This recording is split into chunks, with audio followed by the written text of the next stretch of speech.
শিক্ষার্থীদের ওপর হামলার প্রতিবাদে জড়িতদের গ্রেফতার সহ ৫ দফা দাবিতে ক্লাস পরীক্ষা বর্জন করে রাজশাহী নগরীর ভদ্রা মোড়ে সড়ক অবরোধ করে বিক্ষোভ করেছেন রাজশাহী প্রকৌশল ও প্রযুক্তি বিশ্ববিদ্যালয়ের শিক্ষার্থীরা।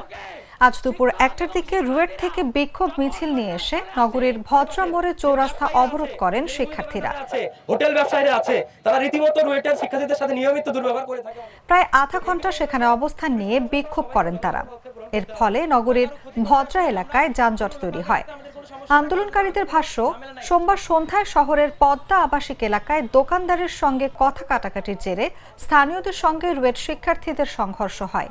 এতে অন্তত ১০ শিক্ষার্থী আহত হন, ৩ জন হাসপাতালে ভর্তি রয়েছেন। তারই প্রতিবাদে এই বিক্ষোভ।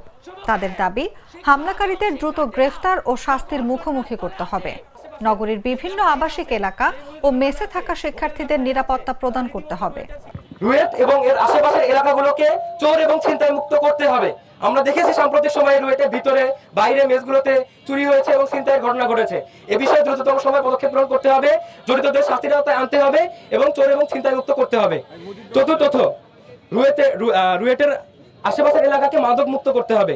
পঞ্চমত, রুয়েট ক্যাম্পাসে বহিরাগতদের আনাগোনা এবং প্রবেশের উপরে নিষেধাজ্ঞা জারি করতে হবে যথাযথভাবে। অর্থাৎ বাইরে থেকে কেউ এসে যাতে রুয়েট ক্যাম্পাসে কোনো ধরনের বিশৃঙ্খলা গোলযোগ না করতে পারে, সেই বিষয়ে যথাযথ পদক্ষেপ গ্রহণ করতে হবে। এবং রুয়েট এবং এর আশেপাশের যে ব্যবসায়ীরা আছে, যে মুদি দোকানদাররা আছে, হোটেল ব্যবসায়ীরা আছে, তারা রীতিমতো রুয়েটের শিক্ষার্থীদের সাথে নিয়মিত দুর্ব্যবহার করে থাকে অনেকেই। তো এই বিষয়গুলোতে পুলিশ প্রশাসন সহ সবাইকে যথাযথ পদক্ষেপ গ্রহণ করতে হবে। আমরা আশা করি পুলিশ প্রশাসন সহ জেলা প্রশাসনের যারা আছেন, আপনারা এই বিষয়গুলোতে দ্রুততম সময়ে পদক্ষেপ নেবেন।